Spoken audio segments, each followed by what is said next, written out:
श्रीनन्दनन्दनं वन्दे राधिका चरणद्वयं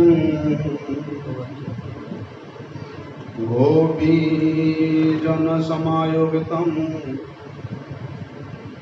वृन्दावनमनोहरम्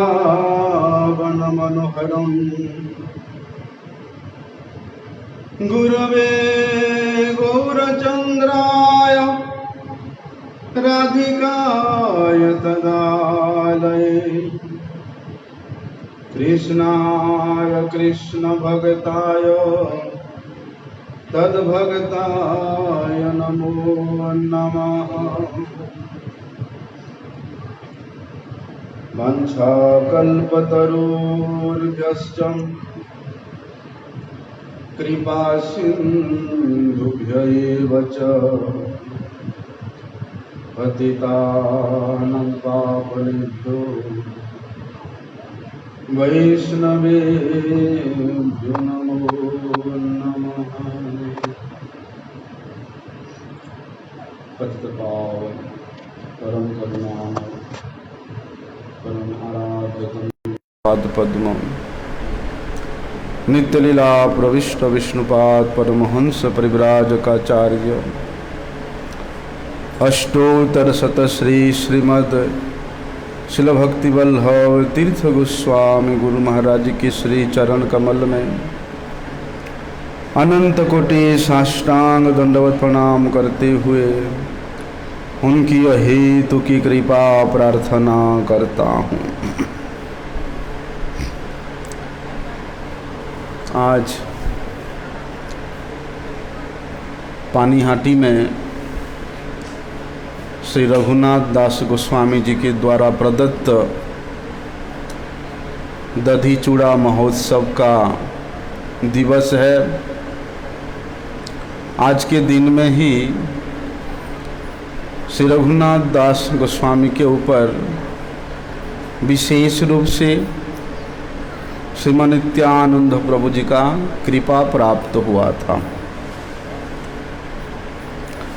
श्रीमन महाप्रभु जब अत्यधिक कृष्ण प्रेम में प्रबल हो जाते थे, अत्यधिक प्रबल भावों का उनके हृदय में उदय होता था, उस समय श्री राय रामानंद जी और श्री स्वरूप दामोदर गोस्वामी जी श्रीमन महाप्रभु जी को सांत्वना देते थे। ऐसा वर्णन कविराज गोस्वामी जी महाराज वहाँ करते हैं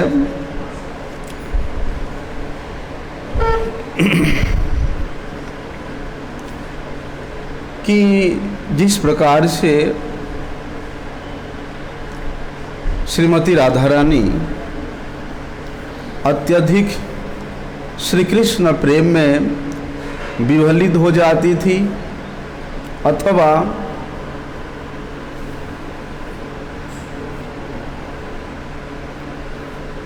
श्री कृष्ण प्रेम के कारण प्रेमोद्गम से वे अष्टसात्विक विकार को प्राप्त करती थी, तब ललिता और विशाखा सखी श्रीमती राधा रानी को संभालते थे। ठीक उसी प्रकार श्रीमन महाप्रभु महाभाव स्वरूपिणी श्रीमती राधा रानी के भाव में भावित होकर के श्री कृष्ण विरह जन्य गंभीर भाव को प्राप्त होते थे। तब स्वरूप दामोदर गोस्वामी जी और राय रामानंद जी श्रीमन महाप्रभु जी को संभालते थे। बोलते ऐसे समय में श्री रघुनाथ दास गोस्वामी श्रीमन महाप्रभु जी से मिलने के लिए अथवा श्रीमन महाप्रभु जी का श्री चरण दर्शन करने के लिए अत्यधिक उल्लासित होकर के श्रीमन महाप्रभु जी के पास श्री जगन्नाथपुरी में पहुंचते हैं। लेकिन श्रीमन महाप्रभु जी श्री रघुनाथ दास गोस्वामी जी को वापस घर भेज देते हैं। इसलिए भेजते हैं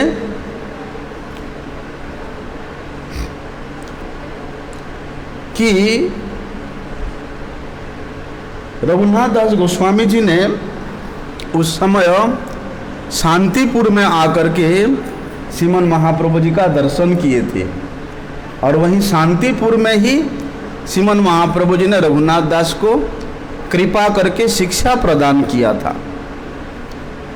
तो श्रीमन महाप्रभु जी के शिक्षा के अनुसार श्री रघुनाथ दास दोबारा घर वापिस लौट जाते हैं और श्रीमन महाप्रभु जिस प्रकार से उनको मरकट वैराग्य को छोड़ करके विषय जैसा रहने के लिए निर्देश देते हैं, बोलते रघुनाथ दास अपने घर में वापिस जाकर के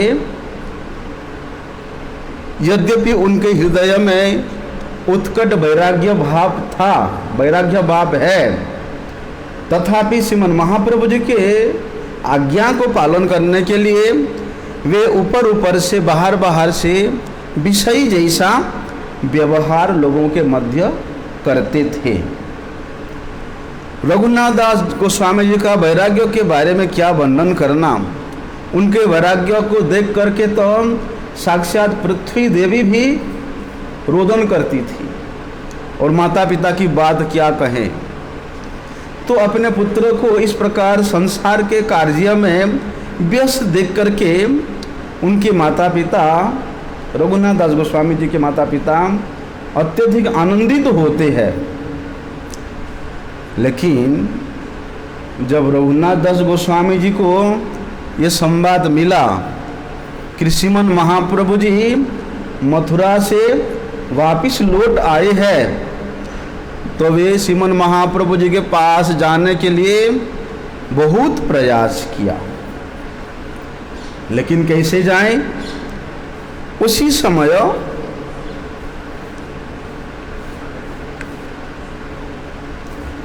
रघुनाथ दास गोस्वामी जी के जो पिता है, उनके चाचा हिरण्य दास, वे सप्तग्राम मुलुक के एक जमींदार थे और 1 वर्ष तक उन गांव में 7 गांव से मुद्रा एकत्रित करके वे बादशाह को देते थे। लेकिन हुआ क्या, पहले जो जमींदार था वो एक मुसलमान था, नवाब था। तो हिरण्य दास ने, रघुनाथ दास गोस्वामी जी के चाचा ने उस बादशाह के पास जाकर के उन्होंने अपने नाम से 1 साल का ठेका लिखवा दिया। उनको जीवन भर कोई उस जमींदारी पर से हटा नहीं सकता। तो बोलते हैं कि उस समय हिरण्य दास 20 लाख सोने का मुद्रा एकत्रित करते थे और राजस्व कर के रूप में उन्होंने सम्राट को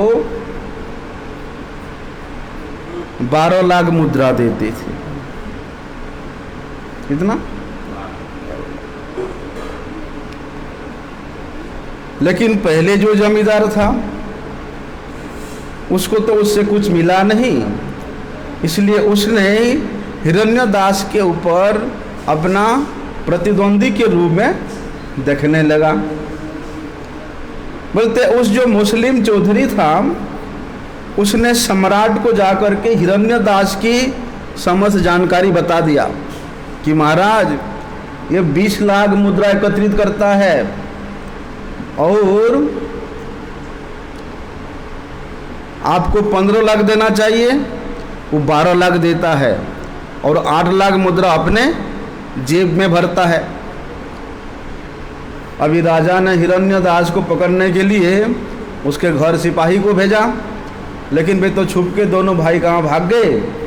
लेकिन वहाँ पर रघुनाथ दास को उन्होंने पकड़ लिया और रघुनाथ दास को पकड़ करके उन्होंने जेल में बंद कर दिया।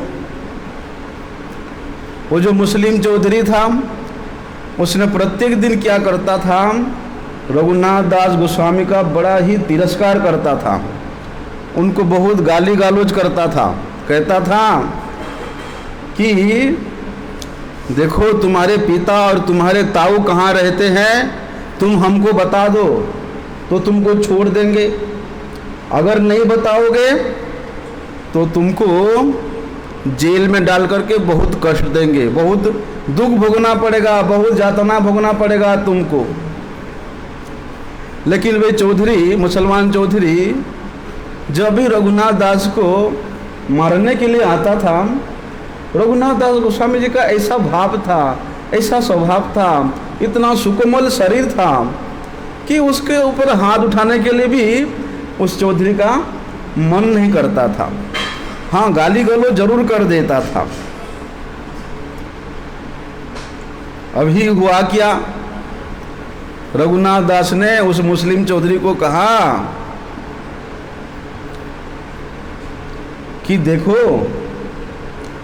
मेरे पिता और मेरे ताऊ ये दोनों आपके भाई हैं। उन्होंने एक उपाय सोचा कि कले बले कौशले कैसे भी ये जेल से छूटना चाहिए, हैं, उस चौधरी के कबल से छूटना चाहिए। तो उसने उस चौधरी को अपने पार्टी में करने के लिए उसने बोला, देखो मेरे पिता और मेरे ताऊ वे दोनों तो आपके भाई है, और भाई भाई में तो झगड़ा होता रहता है, कभी झगड़ा होता है फिर कभी मिल भी जाते हैं। इसलिए कब आप झगड़ा करते हो, कब आप फिर परस्पर प्रीति करते हो, ये कोई निश्चित नहीं है। हो सकता है कि आप तीनों भाई फिर कभी एक साथ हो जाओगे, ऐसा उन्होंने बोला। कौन? रघुनाथ दास ने।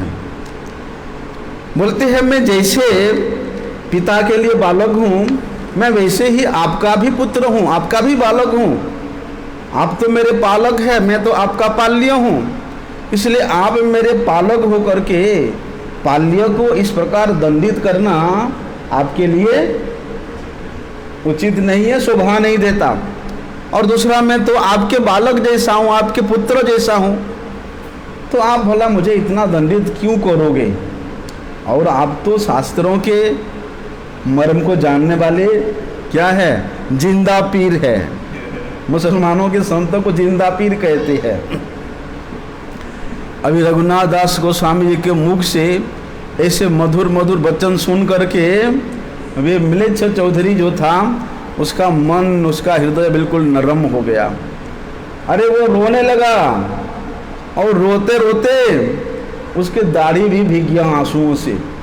वो कहता है, ठीक है, आज से तुम मेरे पुत्र ही हो, हैं, मैं आज ही तुमको यहाँ से इस वजीर के हाथ से, मुसलमान जो वजीर था, जो जेलर था, उसके हाथ से छुड़ाने के लिए मैं आज ही प्रयास करता हूँ।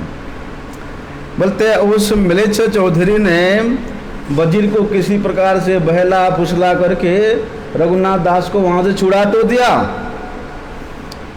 और वो मुसलमान चौधरी कहता है, देख रघु, तुम्हारा जो ताऊ है ना हिरण्य दास, वो दुर्बुद्धि है। वो अकले अकले 8 लाख मुद्रा हड़प लेता है। अरे उसमें से कुछ तो मुझे देना चाहिए, मैं तो कुछ ना कुछ उसका भागीदार हूँ। मुझे कुछ नहीं दे करके वे अकेले ही सारी 8 लाख सोना मुद्रा एक साल में हड़प लेता है। बोलते तुम अपने ताऊ के पास जाओ और मुझे तुम्हारे ताऊ से मिलाओ।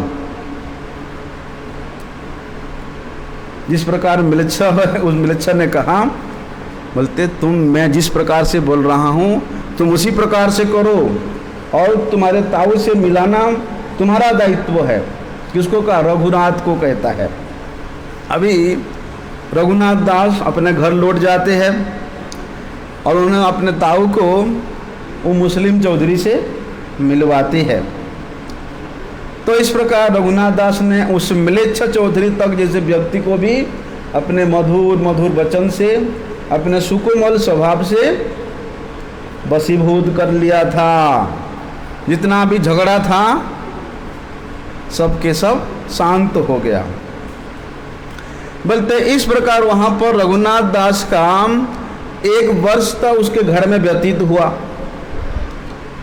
जैसे दूसरे वर्ष वहाँ आया, रघुनाथ दास वहाँ से भागने के लिए अनेक बार प्रयास करते हैं।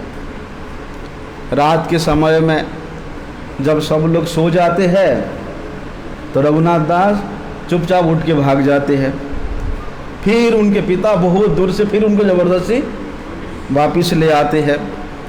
बोलते इस प्रकार रघुनाथ दास ने बार बार अपने घर से भाग जाते थे और उनके पिता उनके लिए जो चपरासी लगा के रखा था, चौकीदार, उनको लगा कर उनको फिर दोबारा पकड़वा करके वापिस ले आते थे। तो एक दिन रघुनाथ दास गोस्वामी जी के माताजी इनके पिता से कहती है कि देखो हमारा पुत्र तो पागल हो गया है, रात को जब सब लोग सो जाते हैं अपने पत्नी को सबको छोड़ के भाग जाता है, इसलिए इसको बांध के रखा करो।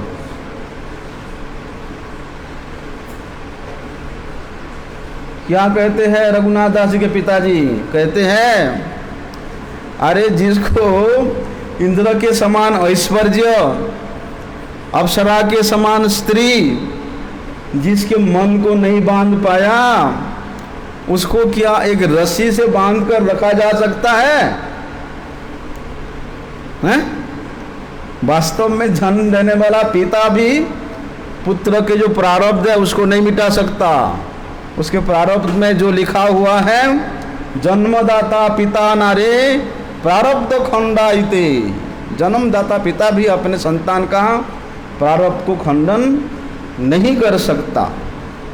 प्रारब्ध मतलब पूर्व जन्मों का वही सब कर्म जो कि इसी जन्म में फलोन्मुख हो रहा है, फलित हो रहा है। पूर्व जन्म में जो कर्म किया है इस जन्म में उसका फल तो भोगना ही पड़ेगा, ऐसा। अभी और रघुनाथ दास गोस्वामी, अरे जिसके ऊपर स्वयं कलिजुग पावन अवतार भगवान चैतन्य चंद्र का कृपा हुई है,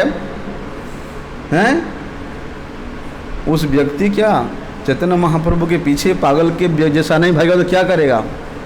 कौन व्यक्ति रख सकता उनको? वे तो चैतन्य प्रेम में पागल है। तब रघुनाथ दास ने बोलते मन ही मन कुछ विचार करते हैं और अगले दिन वे नित्यानंद गोसाई के दर्शन करने के लिए चल पड़ते हैं। उस समय प्रचार हो गया था कि नित्यानंद गोसाई पानी घाटी में आकर के गंगा जी के किनारे विराजमान है अपनी समस्त पार्षदों के साथ में, और दूर दूर से गांव-गांव से लोग श्रीमान नित्यानंद प्रभु के दर्शन करने के लिए जा रहे हैं। जैसे ही रघुनाथ दास गोस्वामी जी के कान में पड़ा कि नित्यानंद प्रभु पानी घाटी में आए हैं, वे तुरंत रघुनाथ दास गोस्वामी जी ने, वाह कितना शांति है ना, बहुत आवाज करते हैं। रघुनाथ दास गोस्वामी जी ने बोलते तुरंत नित्यानंद प्रभु का दर्शन करने के लिए प्रस्थान करते हैं।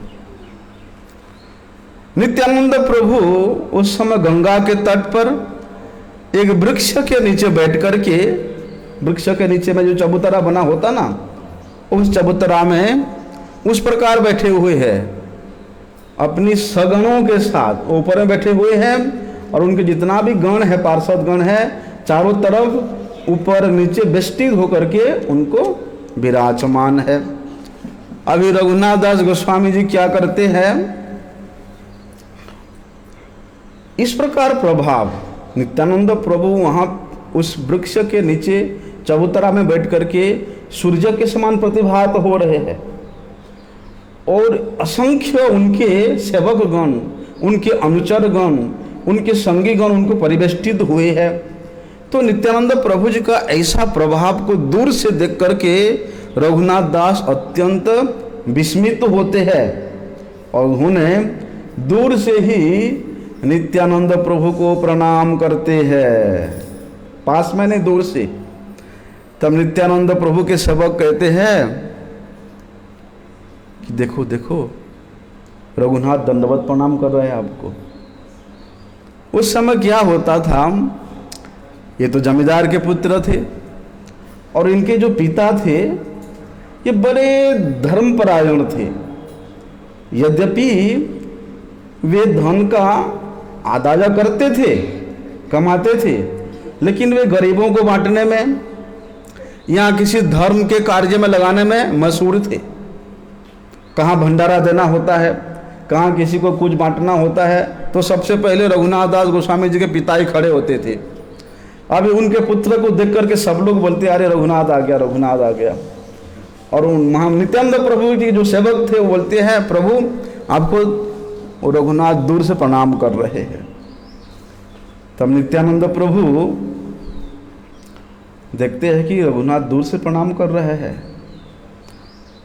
और रघुनाथ के नाम को सुन करके, उसके आने के बात को सुन करके नित्यानंद प्रभु कहते हैं आए आए आज ही तोरे करीमो दंडन, कि बेटा तू चोर जैसा छुप करके दूर से प्रणाम करता है, हैं? चोरा कहते हैं बड़े प्रेम से। चोरा मतलब छिप करके रहने वाला, सामने नहीं आएंगे, वो पीछे ही श्रद्धा भक्ति करेंगे। बोलते तुम आज मिले हो, आओ आओ आज मैं तुमको दंडित करूंगा। अभी नित्यानंद प्रभु रघुनाथ दास को अपने पास बुला रहे हैं, लेकिन रघुनाथ दास संकोच के कारण उनके पास आना नहीं चाहते हैं। जैसे ही थोड़ा निकट आए, नित्यानंद प्रभु उसको अपने पास खींच लेते हैं, ऐसे करके उनके बाजू को पकड़ करके अपने पास खींचते हैं और अपने दोनों चरण लेकर के श्री रघुनाथ दास के श्री मस्तक पे अपने दोनों चरण रख देते हैं। हाँ, कैसे सौभाग्य है।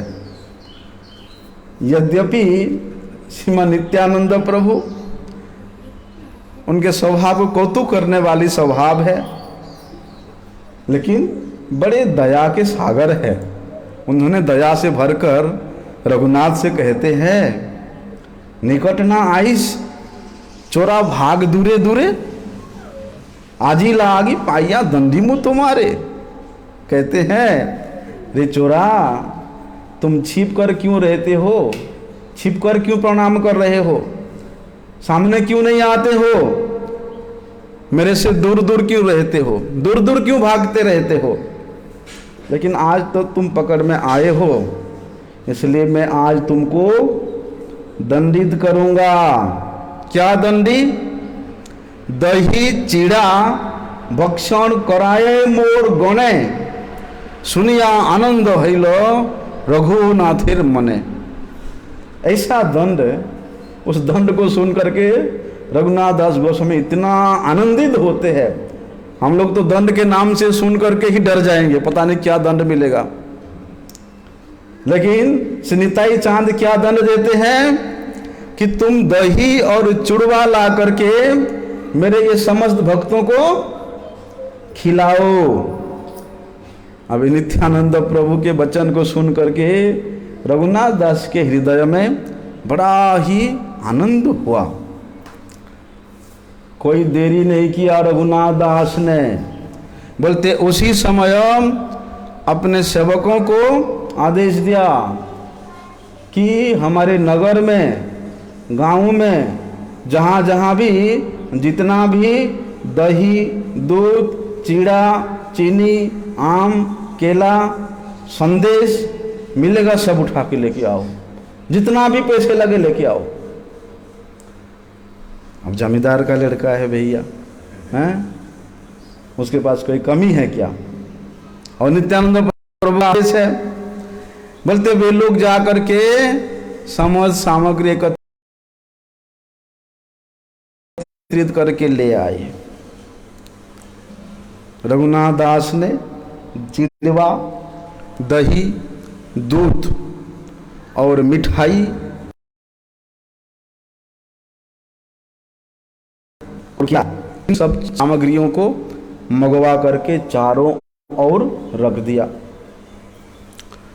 अभी अरे इधर का लड़का वहां महोत्सव दे रहे, भंडारा दे रहा है, गांव गांव में पहुंच गया भैया खबर। गांव गांव के लोग भाग भाग के आए हैं। महोत्सव नाम सुनी ब्राह्मण सज्जन आसिते लागिल लोग असंख्य गणन। महोत्सव का नाम सुन करके असंख्य ब्राह्मण गण, सज्जन गण, गांव के लोगों ने वहां आकर के अभी रघुनाथ दास ने बोलते और आसपास के जो गांव है बोलते उन गांव से भी सारी सामान मंगाया। अब कि करना चाहिए, इसलिए आजू बाजू के जितने भी गांव थे उन सब गांव से भी सब सामान मंगाते हैं और 200-400 मिट्टी के बना हुआ पात्र भी मंगाते हैं।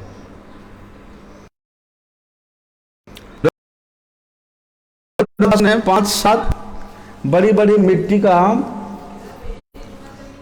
बड़ा बड़ा हांडी मंगाया। हांडी बहुत बड़ा बड़ा होता है, ठीक है ना। उस हांडी में सबको मिलाना है ना, जैसे बड़ा होता है ऐसे बड़ा बड़ा हांडी होता है, मिट्टी का हांडी होता है।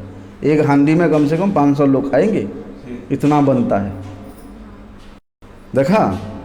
हाँ हाँ, हमने देखा गांव में हांडी में जो है धान पहले सिजाते थे, धान सिजाते थे, उसी से फिर उसको सुखा करके चावल निकालते थे। आजकल तो मिल हो गया ऐसा, तो इतना बड़ा बड़ा हांडी होता है। एक हांडी में हम लोग छुप छुप के खेलते थे, छुपने वाला खेल। 5-5 बच्चा एक हांडी में घुस जाते थे इतना बड़ा बड़ा हांडी। तो ऐसे 5-7 हांडी मंगाया और उन हांडियों में एक ब्राह्मण को नियुक्त कर दिया। क्या करने के लिए? तुम लोग से हांडी है भिगाओ, और एक गर्म दूध का चीड़ा भिगाया। एक तो दही वाला चीड़ा बना और एक गर्म दूध वाला चीड़ा बनाया। उसको सिर्फ गर्म दूध में ही भिगाया जाता है, और गर्म दूध वाला जो चिड़वा होता है उसमें दही, चीनी और केला मिलाया जाता है। ऐसा गर्म दूध दे करके उसको नरम कर दिया जाता है पहले, हैं? फिर ठंड, हाँ, गर्म दूध को उबाल के उसको रबड़ी जैसा बना देते हैं। फिर उसमें चूड़वा डालते हैं, कर्पूर डालते हैं, हैं? ऐसा गुड़ डालते हैं, रख देते हैं। बोलते नित्यानंद प्रभु वहां पर अपनी परम प्रिय गणों के साथ में, कौन कौन थे उनके परम प्रिय गण उस समय, उस चबूतरा के ऊपर में जो उनके अत्यंत अंतरंग थे, वे सब तो चबूतरा के ऊपर थे और लेवल के अनुसार फिर नीचे नीचे ऐसे रहते थे। तो नित्यानंद प्रभु के जो अंतरंग गण थे उनके नाम वहाँ पर कविराज गोस्वामी जी वर्णन करते हैं कि रामदास, बड़े बड़े भट्टाचार्य मतलब पंडित लोग जो भागवत पाठ करते हैं उनको भट्टाचार्य कहते हैं बंगाल में। तो विद्वान लोग, भट्टाचार्य लोग, जितने ब्राह्मण आए, नित्यानंद प्रभु ने उन सब विशिष्ट व्यक्तियों को बड़े सम्मान पूर्वक चबूतरा के ऊपर बिठाया। अभी हुआ क्या, जितने भी विशिष्ट लोग आए थे उन सबको 2-2 खाली वाला मिट्टी का पात्र दिया, सबके आगे रख दिया। मिट्टी का पात्र खाली क्यों दिया? हमारे यहाँ तो पत्तल देते हैं या थाली देते हैं, वहाँ मिट्टी का पात्र जो मंगाया था, मिट्टी का बड़ा बड़ा जो कटोरी था, सबके आगे 2-2 रख दिया। 2-2 क्यों?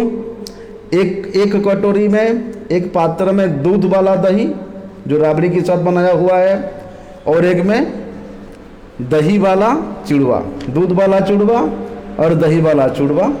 ऐसा ये तो ऊपर में बैठ गए। अभी उस चबूतरा के नीचे में चारों और भूमि में मंडली बनाकर लोग बैठ गए।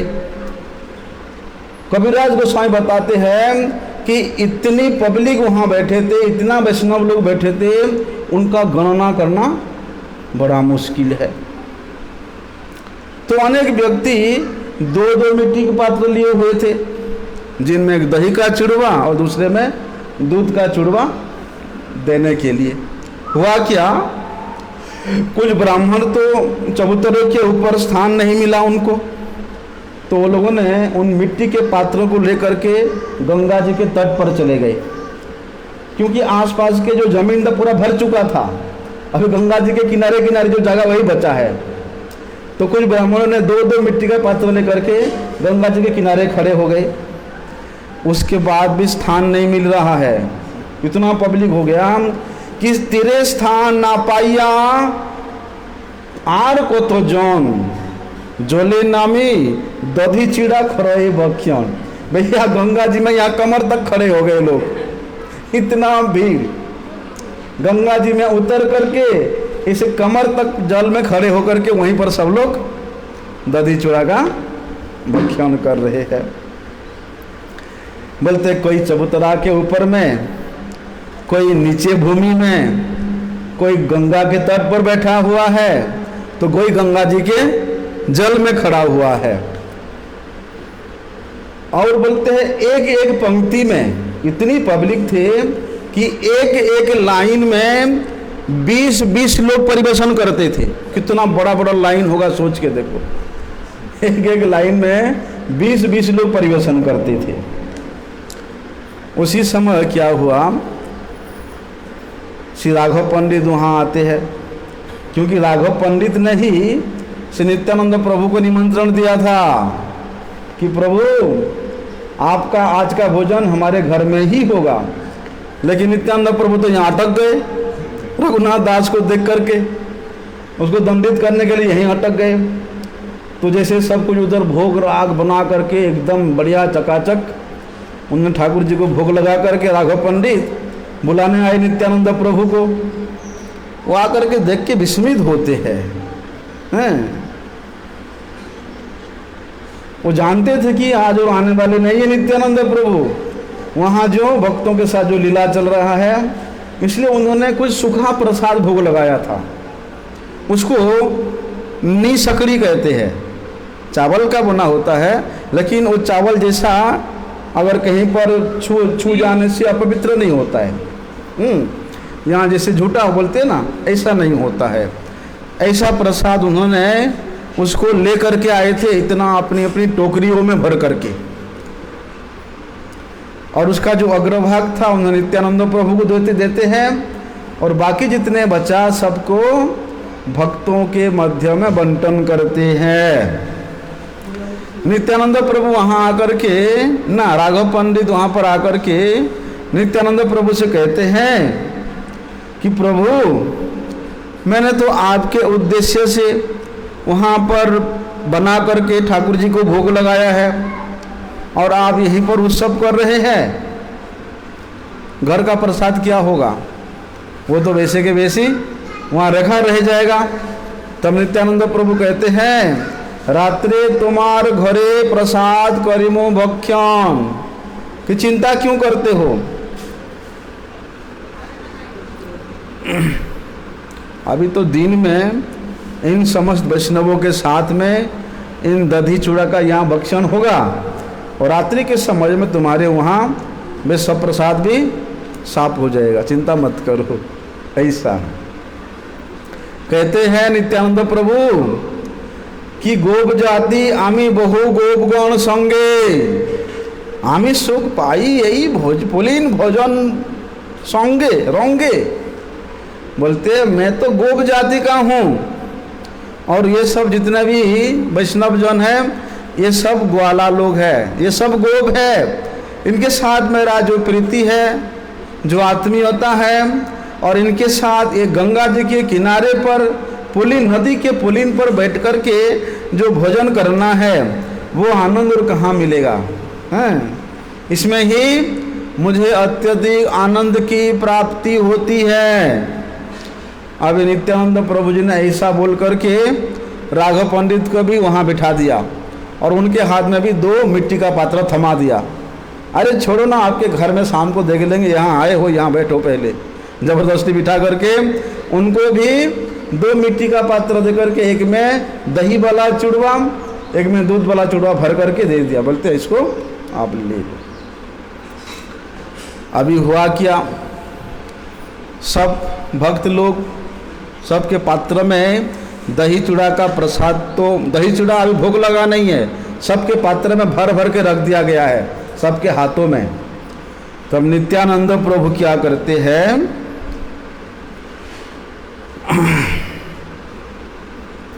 देखते हैं कि साक्षात श्री चैतन्य महाप्रभु वहाँ पर विराजमान है।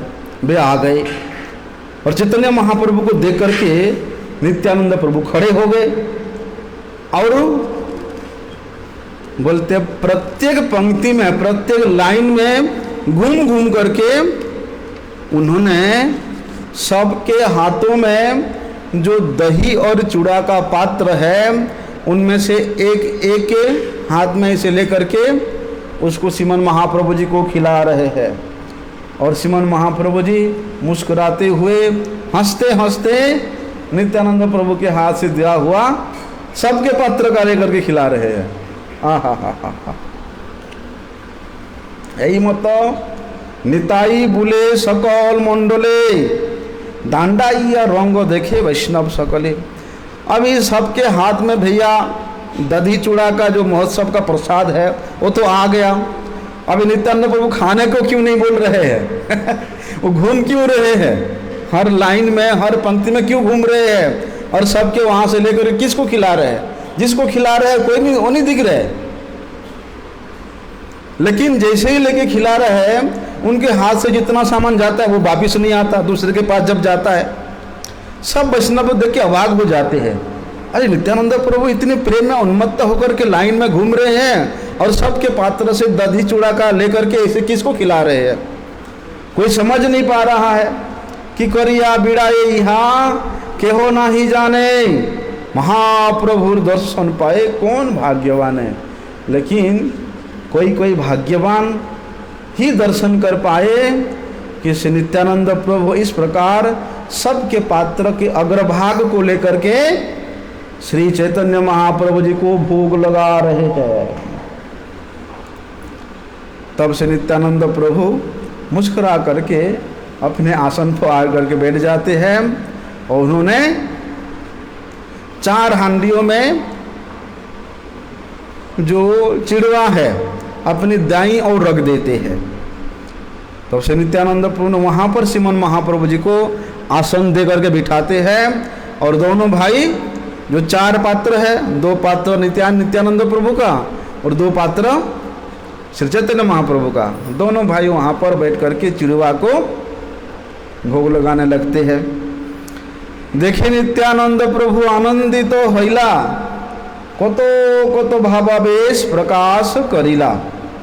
बोलते श्रीमन महाप्रभु जी को इस प्रकार रघुनाथ दास के द्वारा दिया हुआ वो दधी चूड़ा को खाते हुए देख करके नित्यानंद प्रभु बड़े आनंदित होते, बड़े उल्लसित होते और उन्होंने अनेक प्रकार के भाव के आवेश में अपने प्रेम को रोक नहीं पाते। आज्ञा दिला हरि बोलो करह भोजन, हरि हरि ध्वनि भरी उठिलो भुवन।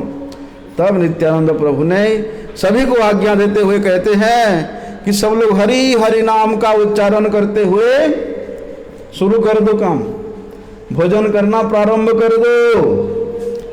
तब सभी वैष्णवों ने एक ही साथ में वहाँ पर हरि हरि ध्वनि करने लगे और इतना पब्लिक था, इतना वैष्णव जन था कि सबके मुख से हरि ध्वनि पूरा आकाश पाताल तक गुंजायमान होने लगा।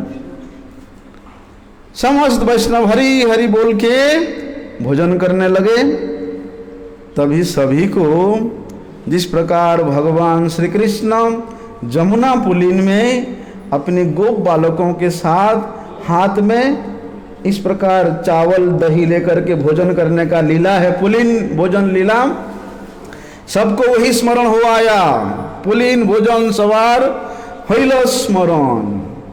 तब नित्यानंद प्रभु और श्रीमन नित्यानंद प्रभु और श्री चैतन्य महाप्रभु ये तो परम कृपालु है, परम उदार है। तो रघुनाथ दास गोस्वामी जी का सौभाग्य ही था कि उनके द्वारा प्रदत्त उस चिड़वा को स्वयं भगवान अंगीकार किया। नित्यानंद महाप्रभु कृपालु उदार, रघुनाथेर भाग्य एतो कोइला अंगीकार।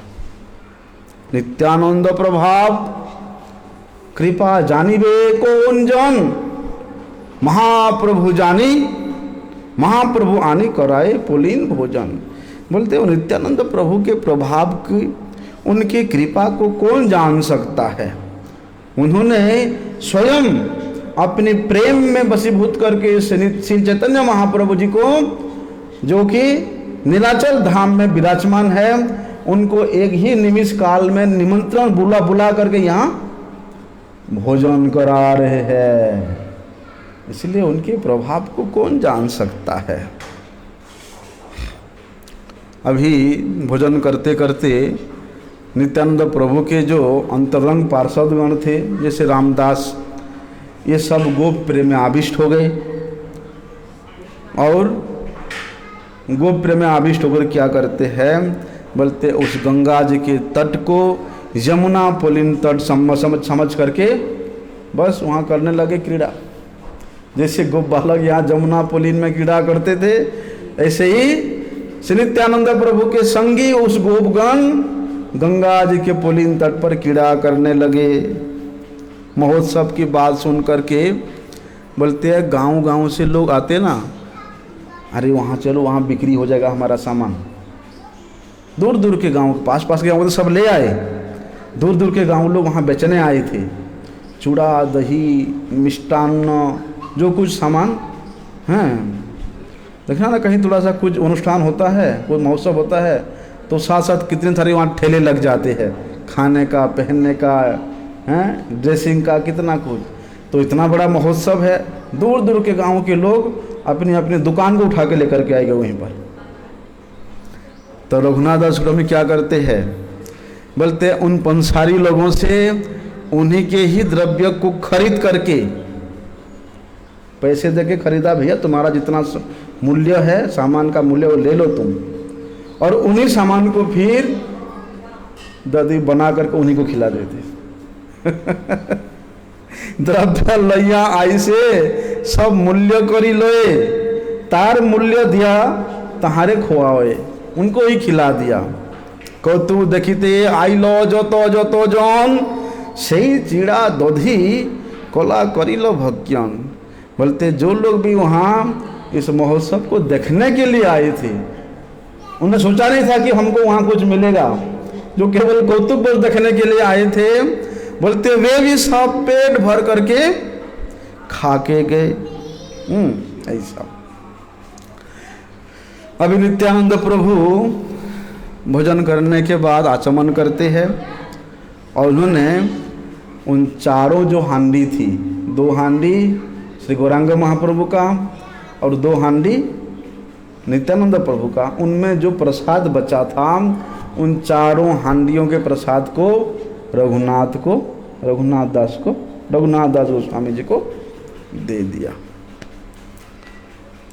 ऐसा अभी ब्राह्मणों ने पुष्पमाला लेकर के श्री नित्यानंद प्रभु के गले में पहनाते हैं, चंदन ला करके उनके समस्त अंगों में लेपन करते हैं, और नित्यानंद प्रभु के एक सेवक ने तांबुल ला करके श्री नित्यानंद प्रभु को समर्पित करते हैं। तब श्रीमद नित्यानंद प्रभु मुस्कुराते हुए हास्य वदन युक्त होकर के उस तांबुल का चर्वण करने लगते हैं, और वहाँ जितना माला, चंदन, तांबुल बचा हुआ था, नित्यानंद प्रभु ने स्वयं अपने हाथों से भक्तों को, समस्त भक्तों को ऐसे ऐसे बांटने लगते हैं। देखो श्री रघुनाथ श्रीमन महाप्रभु जी के उच्छिष्ट प्रसाद को प्राप्त किया, क्या सौभाग्य है उनका। और बड़े आनंदित हुए, उन्होंने उसे अपने संगियों के साथ, साथियों के साथ मिल बांट करके सब लोगों ने श्रीमन महाप्रभु जी नित्यानंद प्रभु के प्रसाद को पाया। यही तो कहिलू नित्यानंदेर विहार, दही चूड़ा महोत्सव नामे ख्याति जार। कविराज गोस्वामी जी कहते हैं, इस प्रकार मैंने श्री नित्यानंद प्रभु की उस विहार को वर्णन किया, जो कि दधी चूड़ा महोत्सव के नाम से विख्यात है। आज भैया दधी चूड़ा महोत्सव है। हमारे यहाँ पर हमारे महाराज जी भी ढेर सारे बनाए हैं। हाँ, इसलिए सब लोगों को अभी प्रसाद मिलेगा आरती के बाद। आरती करते हैं। मंशा कल्पतरुभ्यश्च कृपा सिंधुभ्यैव च पतितानां पावनेभ्यो वैष्णवेभ्यो नमो नमः।